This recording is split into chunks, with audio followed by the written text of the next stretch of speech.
अस्सलामुअलैकुम, वेलकम करते हैं दुबई ब्रेकिंग न्यूज़ में। बड़ी ख़बर आप लोगों के साथ शेयर करते चले। अगर आप पाकिस्तानी, इंडियन या बांग्लादेशी हैं और आप मुत्तहदा अरब अमारात, दुबई या उसकी किसी भी रियासत के सफ़र करने के ख्वाहिशमंद हैं तो ये वीडियो आपके लिए है।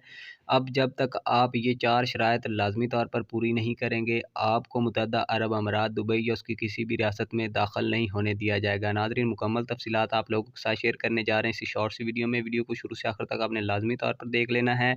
चैनल को सब्सक्राइब कर लेना है, बेल आइकन को आपने लाजमी तौर पर दबा लेना ताकि नई आने वाली वीडियोज़ के अपडेट्स आप तक जल्द से जल्द पहुंच सकें। इसके अलावा नाज़रीन, सपोर्ट के तौर पर आपने वीडियो को लाइक ज़रूर कर देना है और अपने दोस्तों के साथ भी लाजमी तौर पर फेसबुक और व्हाट्सएप पर शेयर कर दिया करें। तो नाज़रीन, आप भाइयों को बताते चलें, दुबई आने और जाने का कानून तब्दील कर दिया गया है। अब आपको 4 शराइत लाजमी तौर पर पूरी करनी है। पहले नंबर पर आपका जो पासपोर्ट है उसके एक्सपायर होने में 6 महीने कम अज़ कम होने चाहिए। दूसरे नंबर पर आपका जो ID कार्ड है वो भी एक्सपायर नहीं होना चाहिए। तीसरे नंबर पर आपके पास पुलिस क्लियरेंस सर्टिफिकेट होना चाहिए और चौथे नंबर पर आपके पास कोरोना वैक्सीन का सर्टिफिकेट लाजमी तौर पर मौजूद होना चाहिए।